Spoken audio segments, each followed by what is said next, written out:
Terima kasih. Selamat sore Bapak, Ibu, Saudara sedama sekalian. Namo Sang Hyang Adi Budaya, Namo Buddhaya. Senang sekali bisa bertemu di Wihara Dharma Ratna, walaupun sayanya tidak ada di sana. Secara virtual kita bisa bertemu, ya senang. Sudah lama sekali saya tidak ke Sukabumi, sudah hampir 1 tahun ya. Ya, kali ini saya berkesempatan membawakan Dhamma Desana dengan topik merawat semangat persaudaraan dan cinta kasih di masa pandemi. Bapak, Ibu, Saudara sedama sekalian, kita mengalami masa pandemi yang cukup lama. Ya. Pandemi sudah ulang tahun, tapi di Indonesia baru terasa bulan Maret. Ternyata sampai sekarang belum tahu kapan akan berakhir. Ya, kita tidak tahu, ya malah sekarang malah bulan ini semakin melonjak itu yang terkena virus coronanya, ya semakin bertambah. Jadi grafiknya masih naik terus, ya. Jadi kita sungguh harus berhati-hati supaya tidak terdampak virus corona, ya, atau COVID-19 ini, ya, selama masa pandemi. Ya. Karena sebagian orang bisa tertular COVID-19 tanpa menunjukkan gejala. Ya, ini kita sebutnya sebagai OTG. Kalau kita bertemu atau berkumpul, berkerumun dengan orang OTG, kita bisa tertular. Kalau kita kuat, kita menjadi OTG juga. Jadi kita sebaiknya berhati-hati, jangan sampai tertular dan jangan sampai menulari. Ya, jadi ini 2 hal, tertular dan menulari.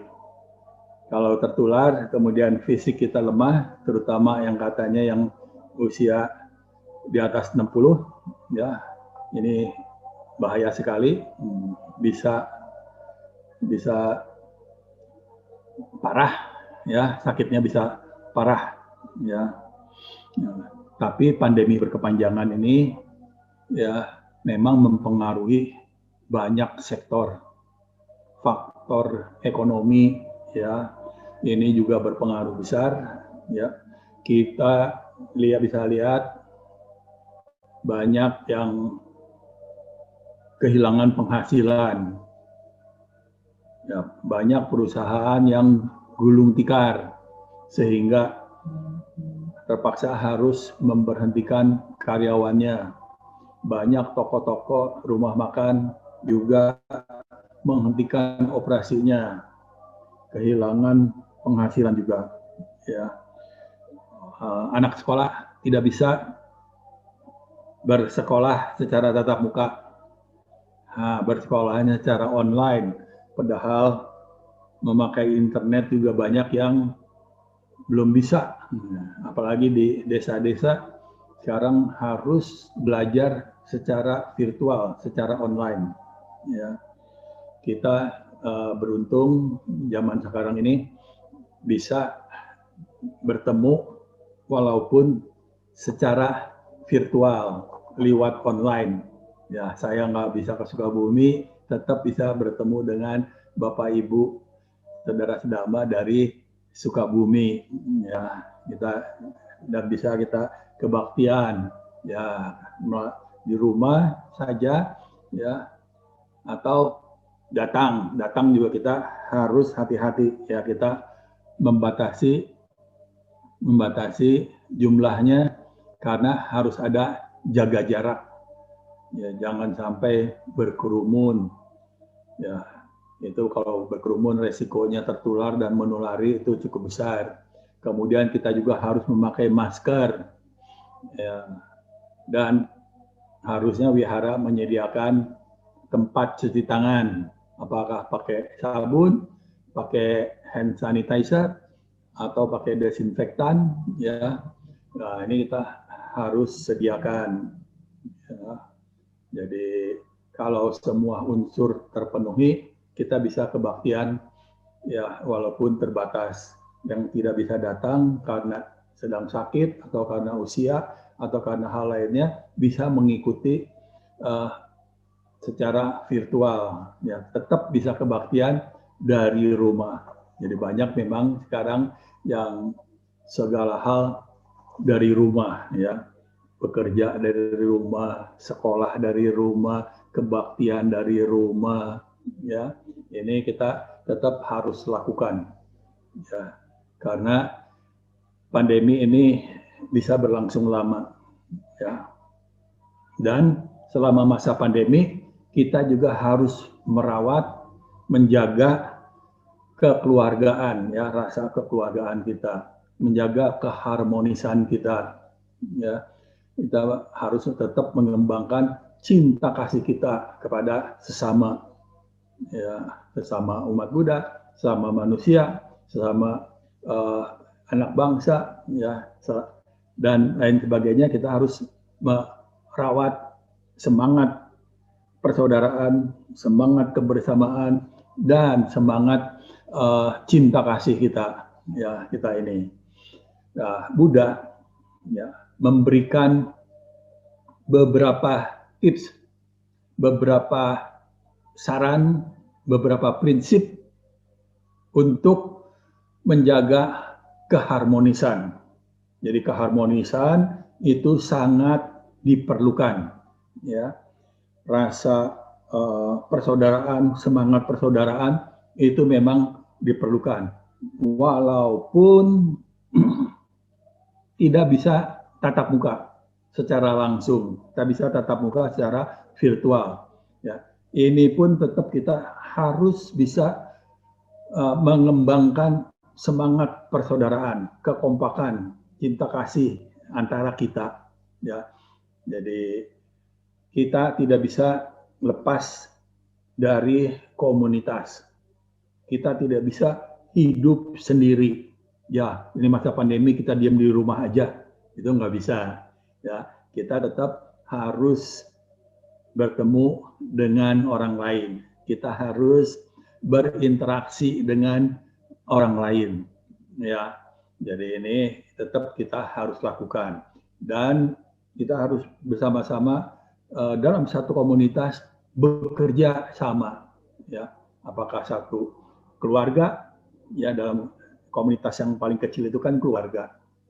Kemudian komunitas di wihara, ya, ataukah komunitas di dalam wihara juga ada komunitas yang subnya lagi, komunitas wanita Buddhisnya, komunitas pemuda, komunitas meditasi, ya, komunitas apalagi kegiatan sosial, komunitas apalagi komunitas di rumah tangga, di RT, RW, kelurahan, ya, di kota, komunitas majelis, komunitas antar agama, ya, dan banyak sekali, ya, komunitasnya ini banyak sekali.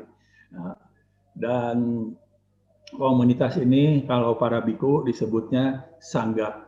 Sebetulnya kita juga bisa memakai istilah sangga.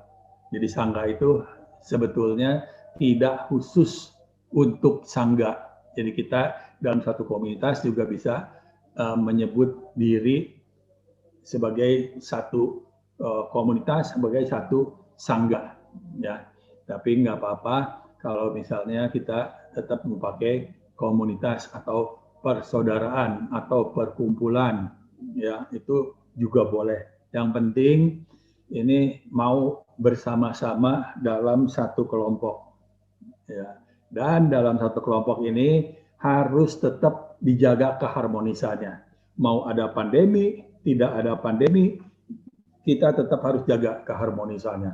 Tetap kita persaudaraan, semangat persaudaraannya tetap kita harus jaga, ya. Kebersamaan, semangat kebersamaannya tetap kita harus jaga. Nah, untuk itu ada 6 prinsip dari Buddha, ya. Prinsip yang pertama adalah berkumpul bersama. Jadi namanya komunitas itu harus ada berkumpulnya. Ya, jadi aneh kalau kita mengaku saya satu komunitas nih sama dia, tapi saya nggak pernah ketemu sama dia, nggak kenal. Nah, itu harus dipertanyakan komunitasnya. Dalam satu komunitas, dalam satu sangga, kita harus berkumpul. Kita harus pernah bertemu. Ya, jadi yang prinsip pertama adalah untuk semangat persaudaraan adalah berkumpul bersama. Ya, berkumpul bersama. Jadi berkumpul bersama itu tentunya banyak hal yang bisa dilakukan dengan berkumpul bersama. Ya, misalnya kita melakukan kegiatan bersama. Ya, kalau tidak ada pandemi, banyak hal yang bisa dilakukan. Ya, seperti sekarang ini kebaktian, mungkin hari tertentu meditasi, mungkin dalam hari lain dhamma kelas, mungkin hari lain pertemuan arisan, pertemuan apa. Jadi banyak sekali yang bisa dilakukan dalam satu komunitas, berbagai kegiatan. Sekarang masa pandemi, kita memang harus berhati-hati, ya. Kita harus menjaga supaya tidak tertular ataupun tidak menulari. Ya, kita harus bisa menjaga demikian, tidak tertular dan tidak menulari. Tapi syarat yang pertama ini tetap harus dijalankan, yaitu berkumpul bersama, ya, bertemu, mengadakan pertemuan. Seperti tadi saya katakan, kita bisa mengadakan pertemuan secara online, ya, secara virtual. Ya, sekarang apa juga bisa secara virtual. Rapat secara virtual bisa, kebaktian secara online seperti sekarang bisa, mendengarkan dhamma secara online bisa. Jadi ini ada dampak positifnya juga, efek positifnya dari pandemi ini, kita bisa mendengarkan dhamma dari siapapun setiap saat. Ya, YouTube Dhamma itu wah banyak sekali. Wihara ini mengadakan kebaktian, mengadakan dhamma, mengadakan dhamma talk, mengadakan meditasi, mengadakan retret, mengadakan apa. Kita dari rumah bisa ngikut yang acara di Bali. Kita bisa dari rumah bisa mengikuti acara yang di Sumatera dan lain sebagainya. Jadi kita bisa mengikuti berbagai kegiatan, ya, di berbagai kota, bahkan di luar negeri juga kita bisa ikuti. Ya, ada juga kadang-kadang dalam kebaktian mengundang pembicara dari Amerika, ya, dari Singapura, dari Thailand, dari mana, dari luar negeri, ya, dari Burma atau Myanmar. Itu sepertinya sekarang, zaman sekarang itu gara-gara pandemi menjadi umum, ya, menjadi hal yang biasa. Ini sangat menguntungkan kita bagi umat Buddha bisa mendengarkan dhamma lebih banyak, lebih sering, ya, karena dhamma itu satu pengetahuan yang diajarkan oleh Buddha yang perlu kita ketahui. Jadi sebelum praktek tentunya kita harus ketahui dulu, kita harus belajar, baru kita praktek nanti. Ya. Nah, jadi untuk berkumpul bersama, ya, di sini kita bisa mengadakan satu kegiatan walaupun dalam jumlah kecil, tapi ada tatap mukanya. Ya, ini tetap harus dijaga, ya, memenuhi protokol kesehatan. Nah, itu pakai masker, ya, sering cuci tangan, ya, harus sering cuci tangan, ya, di tas bawa hand sanitizer, sering semprot, ya, jaga jarak, ya, tidak waktu bertemu tidak bersalaman, apalagi cipika-cipiki, ya, kita hanya anjali, ini sesuai dengan kebiasaan umat Buddha, anjali, ini kita bisa praktekkan, ya, benar-benar menjaga jarak, ya, kita hindari kerumunan. Kemudian nanti kalau ada acara makan sehabis kebaktian, usahakan makannya jangan prasmanan, tapi sudah ada dalam berupa nasi kotak. Ya, jadi kita makan tidak menyendok lagi, tapi sudah tersedia di kotak. Ya, tetap juga jaga jarak pada waktu makan. Ya, jangan sampai kita lengah. Ya, begitu lengah, maka kita akan tertular atau menulari. Nah, kita juga pada waktu pandemi ini, ya, pada waktu nanti sesudah pandemi atau sebelum pandemi, ya, kita harus sering berkumpul, ya, sering berkumpul. Jadi sekarang kita berkumpul, nanti setelah pandemi berkumpul lagi. Itu salah satu syarat untuk merawat rasa persaudaraan, mengembangkan rasa persaudaraan. Ya, salah satu syarat penting. Ya, kita mau bagaimana kita bisa merawat rasa persaudaraan kalau tidak pernah kumpul, tidak pernah mengadakan acara bersama. Ya, jadi acara bersama ini juga sangat penting, ya, sangat penting. Jadi kita semakin sering mengadakan acara bersama, semakin sering kumpul, kita bisa mengenal sifat orang lain, ya, yang sesama dalam komunitas. Oh, dia mah begini sifatnya, dia begitu sifatnya. Ya, kita lebih mengenal dia. Oh, ternyata dia jelek nih sifatnya, dia egois. Ya, kita juga dalam kesempatan ini bisa lebih mengenal diri sendiri kita. Kita egois juga enggak? Oh, dia mah pemarah. Kita lihat sendiri juga. Kita juga pemarah enggak? Jadi kita di sini bisa belajar mengenali diri sendiri. Otomatis mengenali orang lain, tapi kita balikan apakah kita juga mengenal diri sendiri kita. Ya, kita kadang-kadang ya ada peribahasa gajah, ya, di pelupuk mata tidak kelihatan, tapi kutu di seberang lautan terlihat jelas. Ya, ini itu adalah artinya adalah kita bisa melihat kejelekan orang lain, tapi kekurangan diri sendiri tidak terlihat. Justru dengan berkumpul bersama, kita harus bisa mengenali diri sendiri, bukan hanya mengenali orang lain. Kita juga bisa lebih toleran, ya, mau saling mengalah, ya, mau mendengarkan orang lain, ya, mau bersama-sama melaksanakan satu acara, ya, apakah acara seperti ini, apakah tur, apakah makan bersama, apakah aksi sosial dan lain sebagainya. Kita sudah ada pembagian tugasnya, ya, kita sudah ada job description-nya, ya.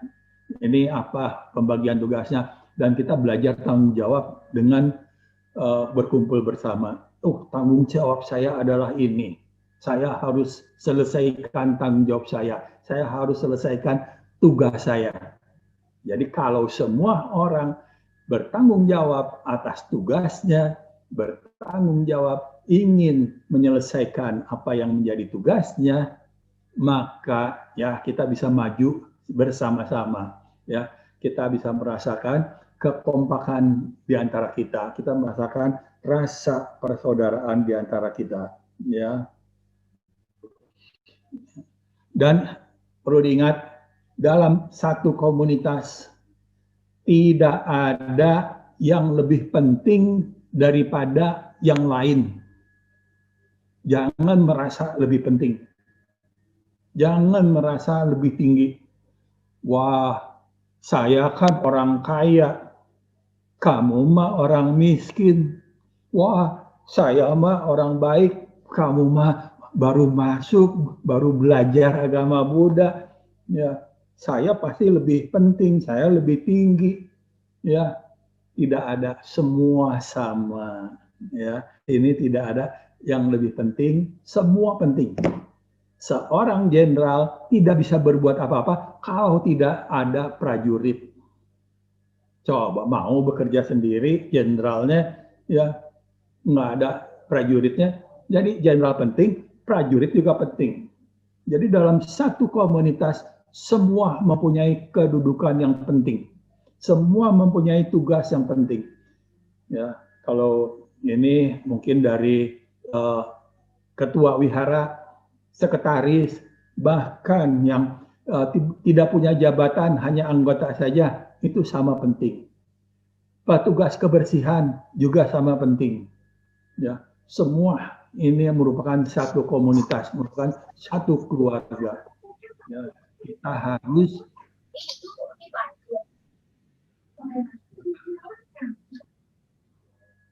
kita harus bisa bersama-sama membagi tugas, membagi tanggung jawab, dan bertanggung jawab atas tugasnya masing-masing telah dibagi, ya. Jadi jangan merasa saya mah cukup meriksa saja. Semua harus turun tangan, ya, dan semua harus bertanggung jawab, ya. Kalau kita nggak ngerti harus tanya, jangan diem aja. Ya, kita ada rapat, apakah rapat secara virtual maupun rapat secara tatap muka, tapi memang harus ada rapat untuk memutuskan segala sesuatunya. Ya, jadi selain berkumpul bersama, dalam berkumpul bersama itu ada acara kegiatannya sendiri, apakah meditasi, kebaktian, dhamma kelas, kemudian aksi sosial, dan rapat, ya, itu semua usahakan semua hadir, semua menyatakan atau menyampaikan usulannya, menyampaikan pendapatnya, dan pendapat itu semua harus dihargai. Ya, semua harus dihargai. Jangan mentang-mentang saya ketua, saya yang punya uang, saya yang punya perusahaan besar, saya yang ini, saya yang itu, maka keputusan saya yang harus diambil. Nggak bisa. Kita harus sama-sama. Kita harus rundingkan, ya. Ini yang satu tadi adalah satu komunitas, ya, satu perkumpulan, satu keluarga yang harus mengadakan acara berkumpul bersama, ya. Nah, kemudian yang kedua, ini kedua dan ketiga, ya, sekaligus, ya, karena ini hampir-hampir mirip, ya, 2 dan 3, ya, atau bisa dikelompokkan. Dalam satu komunitas kita bisa maju bersama, ya, kita rasa persaudaraan kita bisa semakin maju, semakin erat apabila semua anggota komunitas, ya, menjalankan sila. Jadi silanya semua sama.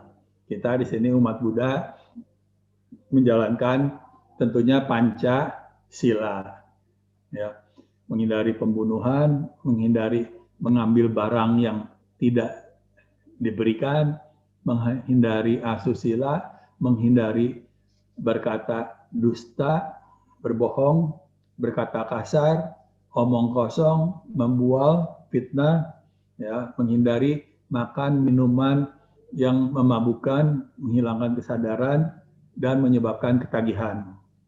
Jadi kalau ini semua sepakat menjalankan sila, semua tenang, ya, semua akan semakin meningkat spiritualnya, ya, sama-sama. Karena apa? Kita berusaha melaksanakan sila ini dengan baik.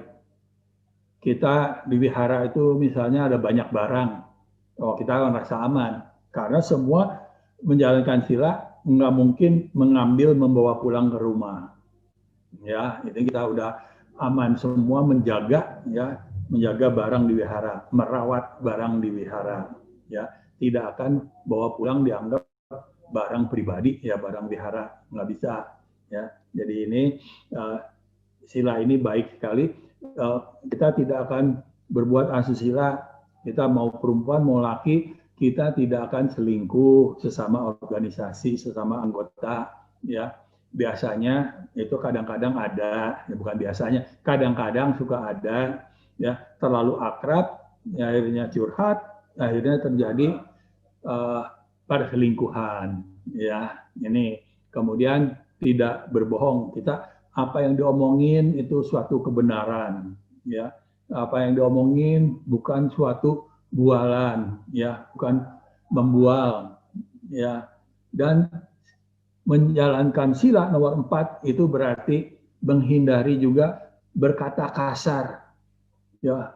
Jadi kita udah yakin, ya, bahwa sesama kita nggak akan saling maki, ya, nggak akan berantem, ya, saling tunjuk dan lain sebagainya. Ini kebun binatang nggak keluar dari mulut kita, ya. Kebun binatang itu kita semua berbicara dengan lemah lembut, berbicara dengan halus, berbicara dengan sabar, berbicara dengan ini, ya, semua itu dan sila keempat, ya. Sila kelima juga di dalam wihara semua kita yakin, tenang, nggak bakal ada yang mabuk-mabukan, ya. Merokok juga kalau bisa jangan, ya. Dalam lingkungan wihara tidak ada yang merokok. Cobalah semua itu sama-sama menjalankan sila sebaik-baiknya, tidak merokok juga, ya.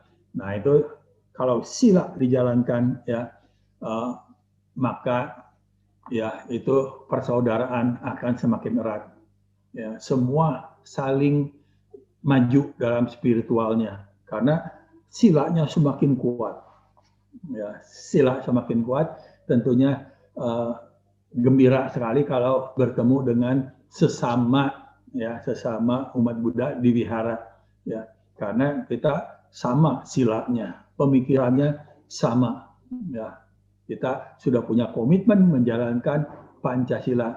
Wah, senang sekali bertemu saudara sedama yang seperguruan yang mau menjalankan sila. Jadi yang belum mengambil sila, ambil sila nanti, ya. Begitu ada kesempatan biar sama-sama jadi upasaka, upasika, ya. Yang mau jadi pandita, ayo bersama-sama berlatih menjadi pandita, ya. Ya. Jadi kita kalau udah begitu, kita bekerja melayani orang itu juga dengan sukacita, ya. Berkumpul bersama, satu kegiatannya adalah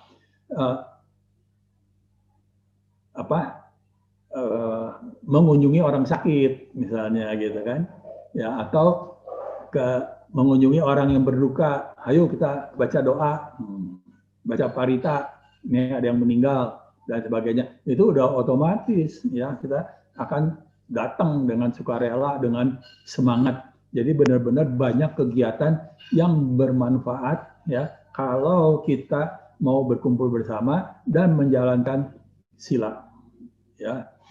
Kemudian yang ketiga adalah ucapan, ya. Ucapan itu sesuai dengan sila tadi, ya. Tidak berbohong, tidak berkata kasar, tidak membual, tidak memfitnah, ya, tidak memecah belah, ya. Itu sesuai dengan sila, ya. Jadi kita harus bisa berlatih, ya, berbicara dengan benar, ya. Apa yang benar itu sesuai dengan fakta, ya, bukan gosip. Jadi kita kalau masih berupa gosip jangan dibicarakan, ya. Kalau datang ke wihara, tahu nggak si ini loh begini, bener nggak? Itu sih katanya, nggak tahu bener nggaknya. Lebih baik tidak diucapkan, ya. Kalau baru katanya juga nggak benar di kita ikut menyebarkan gosip, ya. Itu kata-kata yang tidak benar, ya. Kemudian ini kita lakukan dengan penuh cinta kasih, ya. Ucapan itu ucapan benar, ya, bermanfaat, ya, dan diucapkan dengan penuh cinta kasih. Ya, jangan sambil memaki, ya, sambil berteriak, wah, wah, orang yang mendengar walaupun benar, yang diucapkan benar nggak mau terima, ya, karena kasar, ya. Jadi kalau kita dikasari nggak lihat benar atau tidak benarnya, yang dilihat adalah kasarnya, nggak dilihat isinya. Ya kalau udah begitu tolak dulu, nggak lihat lagi isinya benar atau enggak. Ya apalagi nggak benar.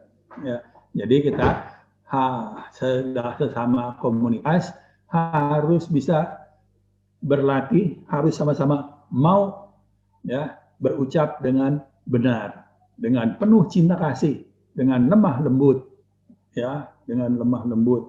Ya. Apabila terjadi kesalahpahaman, kita harus bisa kita harus bisa mengalah, ya. Wah, benar nggak yang diucapkan dia? Kita introspeksi diri kita. Wah, jangan-jangan benar yang diomongin sama dia, bahwa saya ini orang yang sombong, saya ini orang yang begini, saya orang begitu. Aduh, introspeksi dulu dah. Jadi tidak membantah dulu, ya. Kita pulang, kita introspeksi. Wah, maaf ya, ternyata benar. Saya ini nggak mau mendengar ucapan kamu. Saya ini ceroboh, saya ini, saya ini itu, ya. Tapi itu kalau mereka ucapkannya dengan cinta kasih. Kalau ucapkan dengan kasar, udah nggak mungkin lah kita mau, ya, introspeksi, ya, malah balasnya. Jadi kalau ada yang marah, ya, jangan balas marah. Itu satu prinsip, ya, prinsip yang harus diikuti oleh semua anggota komunitas. Kalau ada yang marah, kita jangan ikut marah. Dan kalau waktu marah, jangan ada satupun yang mengambil keputusan. Keputusan pada waktu yang diambil pada waktu marah adalah keputusan yang jelek. Jadi tunda dulu. Kita tunda dulu sampai keadaan menjadi tenang. Ya, udah keadaan menjadi tenang, kita sudah bisa berpikir lebih tenang, kita bisa mendengarkan secara lebih sabar, kita juga bisa mengucapkan segala hal dengan lebih sabar, ya, maka segala sesuatu bisa dipecahkan bersama. Kesalahpahaman juga bisa dipecahkan, ya, tidak salah paham dan ini tidak menjadi perselisihan, tidak menjadi pertengkaran, tidak menjadi perpecahan. Kuncinya adalah sabar dan cinta kasih, mau mengalah, mau mendengar, ya. Jadi mau mendengar, ya. Ini sangat penting, ya, masalah bicara ini.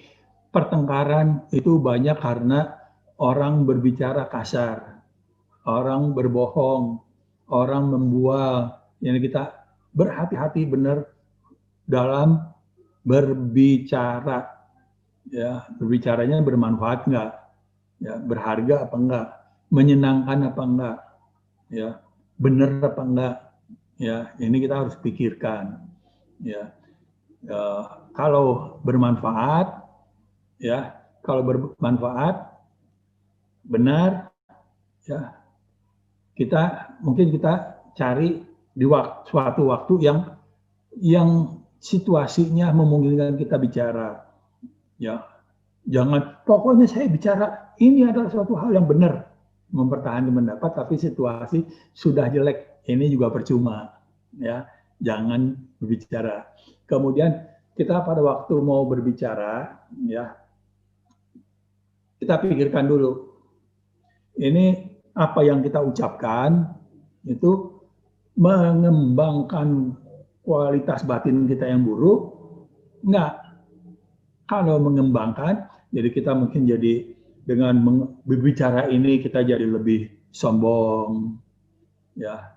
kita lebih memandang rendah orang lain, ya, karena yang kita bicarakan adalah kejelekan orang lain, ya.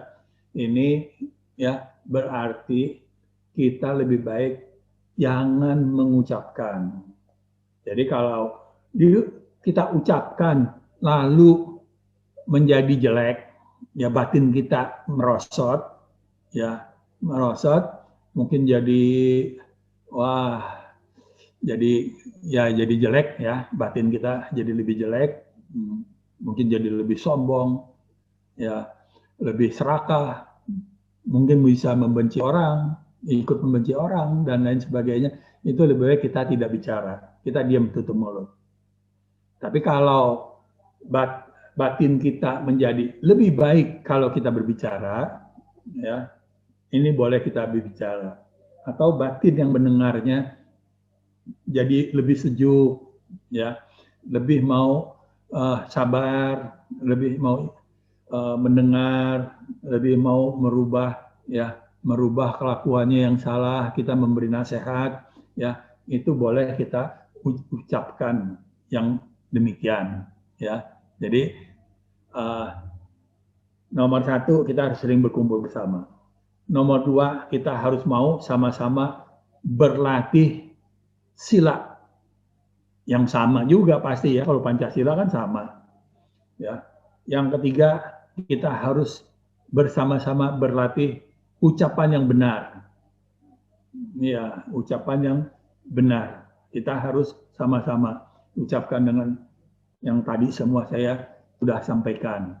Ya, kalau ini tiga jalankan, ya rasa persaudaraan kita akan semakin erat, ya semakin kuat.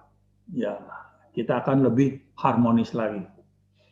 Ya, jadi udah tiga, nomor 4. Ya, nomor 4 adalah anggota komunitas mau saling berbagi, ya, saling berbagi kepada sesama anggota komunitas maupun kepada sesama manusia maupun kepada sesama makhluk, semua makhluk, ya. Kita harus mau berlatih untuk berbagi di dalam satu komunitas, ya. Kita mengembangkan kemurahan hati dalam diri kita dan dalam komunitas. Ya, ini masa pandemi ini banyak orang yang kesusahan. Kalau kita ada uang lebih, ya kita tidak susah, kita hendaknya mau berbagi. Ya, berbagi banyak hal. Berbagi materi. Materi itu bisa berupa uang. Misalnya adakan kegiatan sosial. Ayo kita nih ada umat kita yang kesusahan, usahanya nggak bisa jalan, padahal siapanya sakit, kita harus tolong dia, ya kita harus tolong dia, kita kumpulkan dana. Nah, kita berbagi uang, kita kumpulkan dana.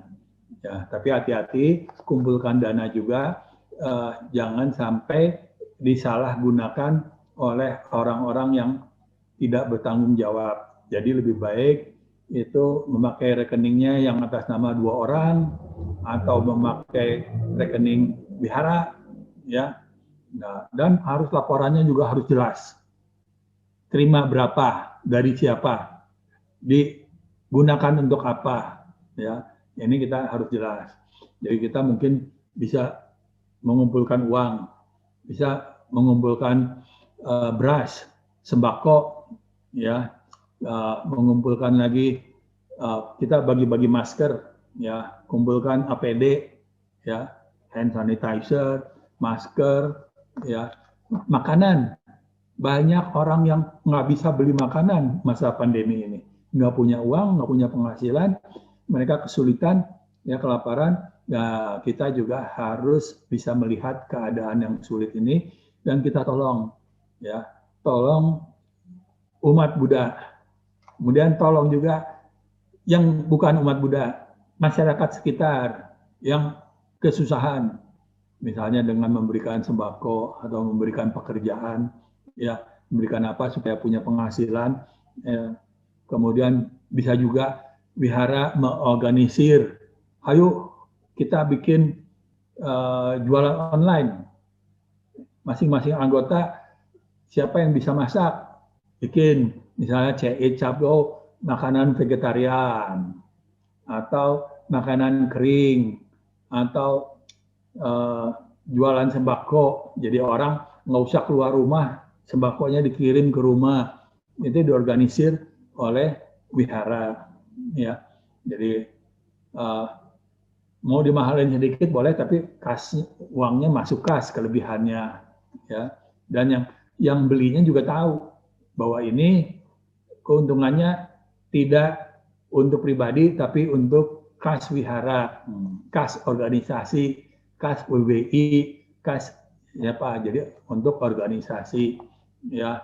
Kemudian beli obat-obatan, kita berbagi beli obat-obatan, kita serahkan kepada yang membutuhkan, yang sakit yang nggak bisa berobat itu mungkin banyak, ya. Udah sakit parah nggak bisa ke rumah sakit karena nggak punya uang, kita ini kumpulkan uang. Udah ke rumah sakit harus operasi, ternyata darah dari PMI kosong, kita cari darah, memberikan darah. Jadi banyak sekali yang kita bisa berbagi, ya, materi, bicara materi. Tapi berbagi juga bisa non materi, ya, non materi. Kalau materi itu disesuaikan dengan kemampuan masing-masing. Jangan kalau nggak punya uang, aduh saya nggak punya uang. Kalau gitu udahlah saya mundur dari wihara karena nggak bisa berbagi. Jangan, ya, itu harus sesuai kemampuan masing-masing. Kalau punya uang kita berbagi, kalau nggak punya uang kita bisa berbagi non materi. Apa non materi? Misalnya tenaga ini kita mau antar ini, tadi udah mau beli sembako dan sekarang mau bagikan, kita bantu tenaga untuk antar. Ini di wihara kadang-kadang harus nyiapkan buat kebaktian, harus ngepel dulu, harus semprot-semprot dulu desinfektan, ya, harus menyiapkan sound system, harus menyiapkan ini videonya, YouTube-nya atau Zoom dan lain sebagainya. Ya, kita sumbang tenaga kita, pemikiran kita. Pemikiran juga bisa, bukan hanya tenaga tapi pemikiran. Ide kita apa? Ya, kita sumbangkan.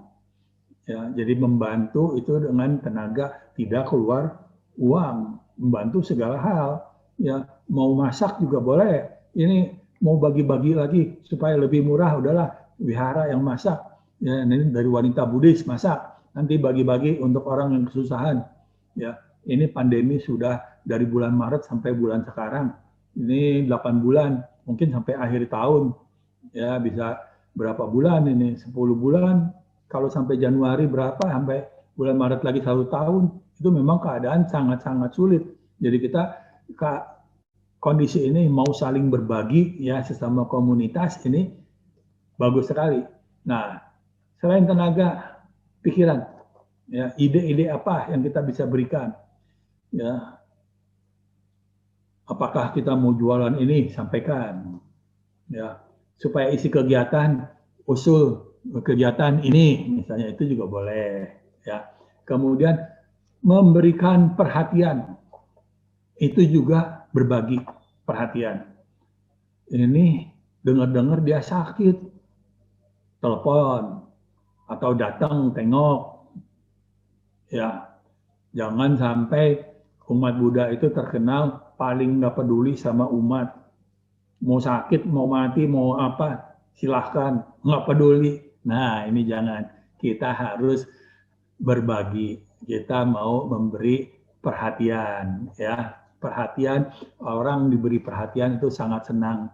Walaupun nggak dikasih uang, tapi perhatiannya ada, ya. Ditelepon udah senang, ditengok lebih senang lagi, ya.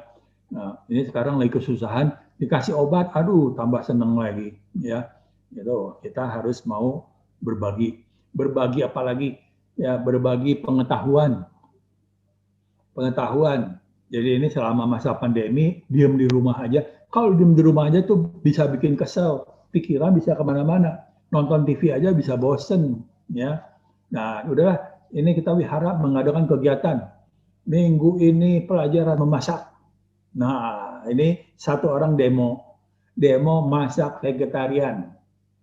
Iya, masak vegetarian, jangan masak daging nih, cara motong ayam, nih cara motong kambing, cara ini jangan.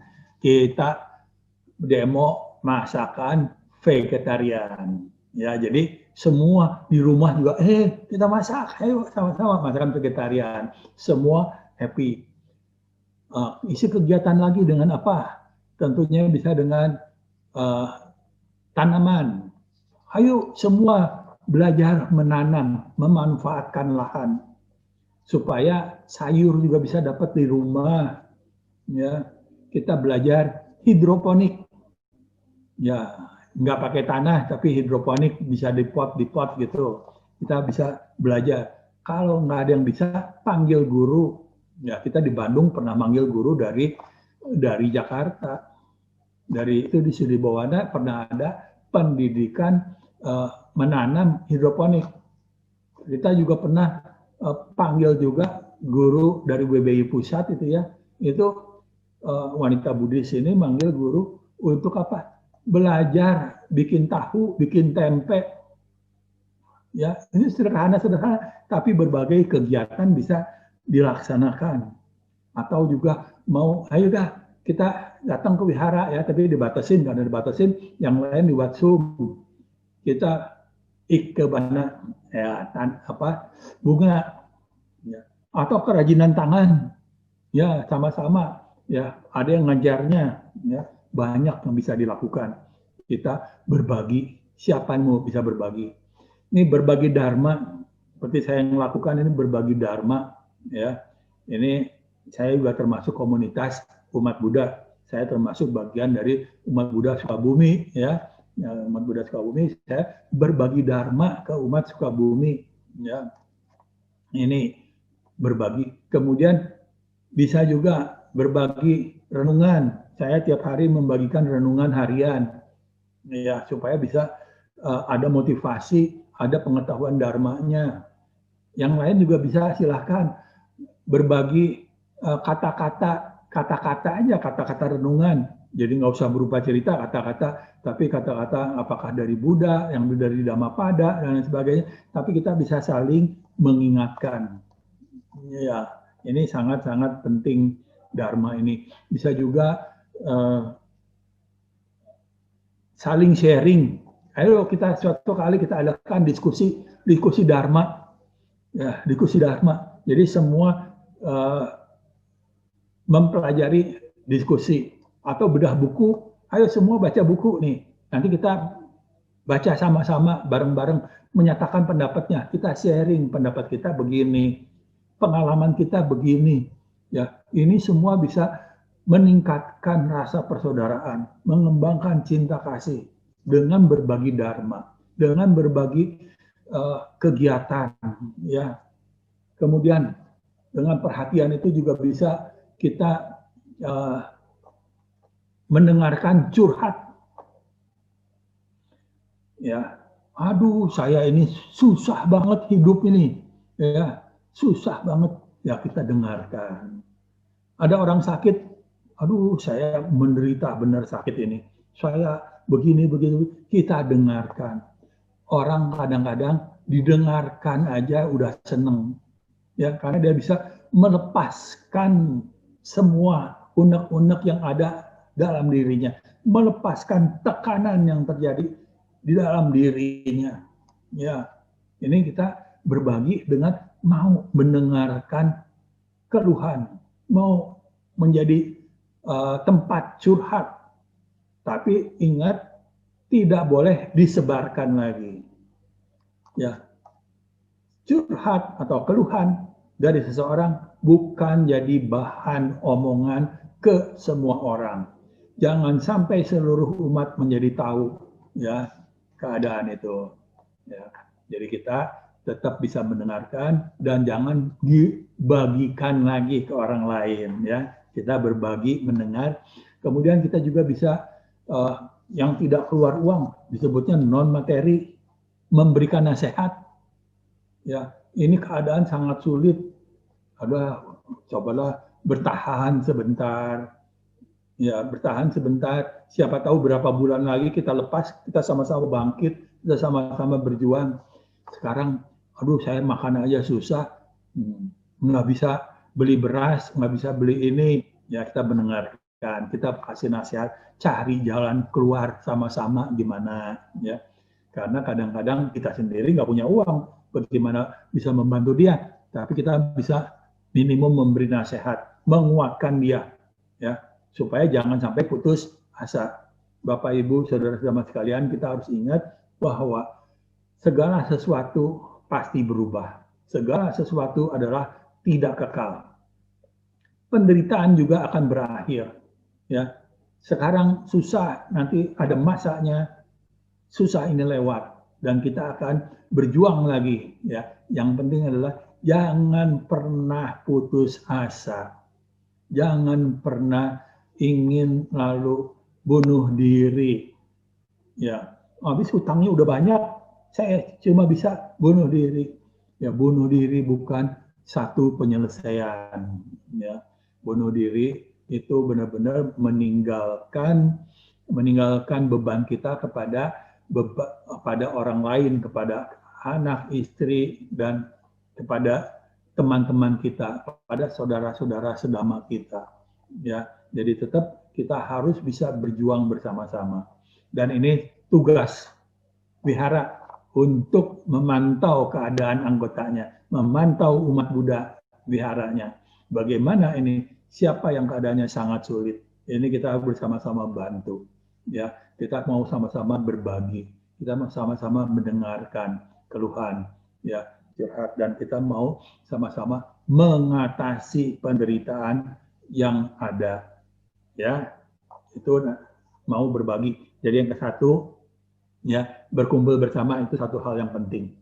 Ya, yang kedua, menjalankan sila yang sama. Yang ketiga, ucapannya harus benar. Semua harus berlatih ucapan benar. Yang keempat, semua harus mau berbagi. Berbagi materi, berbagi non-materi. Ya, kita semua dengan demikian akan jadi lebih akrab, akan lebih erat rasa persaudaraan. Dan sangga ini, komunitas ini akan semakin kuat. Dan kita bisa mengatasi keadaan yang paling jelek. Ya, sebagaimana jelek pun tetap kita bisa atasi bersama-sama. Ya. Kemudian yang kelima adalah berbagi pandangan, ide, gagasan. Ini penting, ya. Jadi tadi seperti saya katakan, tidak ada yang merasa lebih penting daripada yang lainnya. Semua penting. Jenderal penting, prajurit penting. Iya. Jadi tukang masak penting, tukang sapu penting, ketua penting, bendahara penting, semua penting. Anggota yang nggak punya jabatan, nggak punya tugas apapun penting. Ya, nah, kita harus mau mengumpulkan ide dari semua. Ide itu bisa didapat pada waktu rapat. Jangan sampai rapatnya itu hanya memberikan ide satu orang saja. Tapi kita harus mendengarkan ide, gagasan dari semua orang. Dan kita cari gagasan yang paling baik. Misalnya ada banyak kegiatan yang diusulkan. Oke, nggak apa-apa, kita tampung. Nah, tampung tapi kita punya kemampuan terbatas. Oke, kita ini serahkan tanggung jawab ke sini. Atur. Serahkan tanggung jawab ke sini, atur, ya, dan sebagainya. Jadi kita mengatur sesuai dengan ide dari masing-masing. Dan tidak semua ide bisa diterima. Jadi kita harus ingat, tidak semua ide bisa diterima. Dan kalau tidak diterima idenya atau usulannya atau gagasannya, jangan pundung. Jangan lalu kalau gitu saya nggak mau wihara lagi. Kenapa nggak mau wihara? Apa gagasan saya nggak dianggap, ide saya nggak didengar, pendapat saya diacuhkan. Ya, kalau gitu saya nggak mau wihara lagi. Nah, jangan ya. Kita harus memutuskan segala sesuatu dengan musyawarah. Ide siapa yang diambil itu kita kalau udah diputuskan bersama, kita harus terima. Kita harus jalankan ide tersebut bersama-sama. Kita harus mendukung suatu keputusan. Jadi idenya yang sudah dijalankan, kita yang sudah diputuskan kita harus jalankan bersama-sama. Jangan memboikot. Itu bukan ide saya nggak mau tahu. Pokoknya saya pangku tangan aja. Jangan ya, kita harus mau bersama-sama mensukseskan ide yang merupakan keputusan.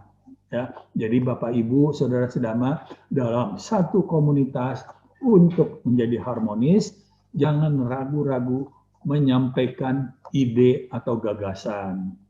Dan kalau gagasannya dipilih satu yang entah mana, ini kita harus merupakan keputusan bersama. Kita harus ambil itu dan kita laksanakan secara bersama-sama. Ya, jangan boikot atau jangan tidak mau tahu dengan itu ya.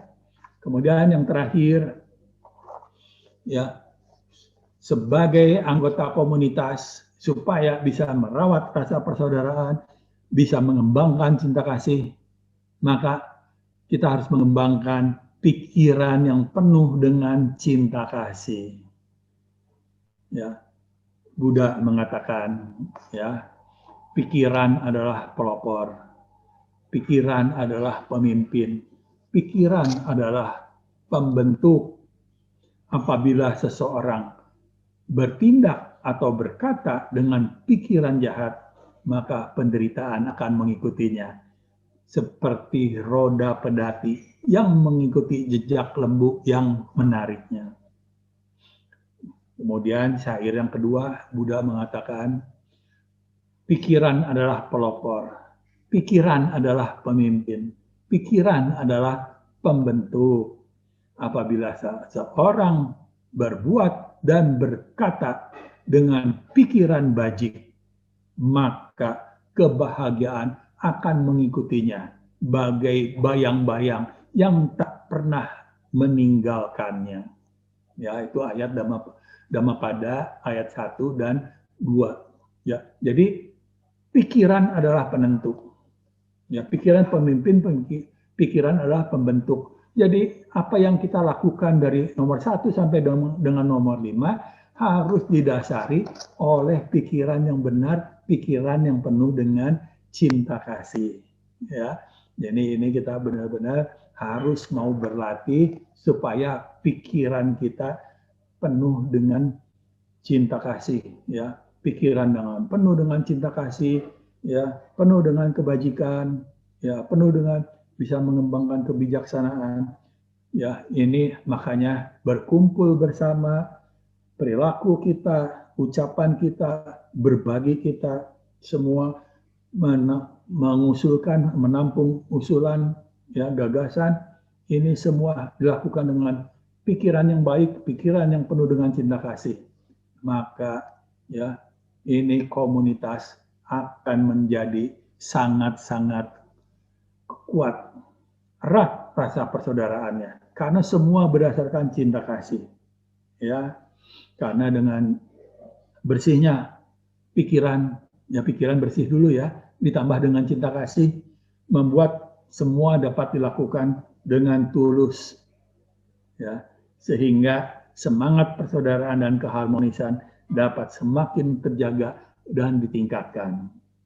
Ya, pikiran yang penuh dengan cinta kasih akan mengurangi terjadinya pertengkaran, perselisihan, dan perpecahan. Jadi nomor 6 ini paling penting ya, pikiran. Karena pikiran ini menjaga semua tindakan yang lain. Ya. Semua hal dapat didiskusikan bersama, dipecahkan bersama untuk menyelesaikan hak, mendapatkan penyelesaian yang terbaik bagi komunitas maupun bagi masyarakat. Ya, demikian Bapak Ibu, saudara-saudara sekalian yang dapat saya sampaikan pada saat ini. Ya, saya serahkan kembali kepada pembawa acara. Terima kasih. Namo Sang Hyang Adibudaya, Namo Buddhaya.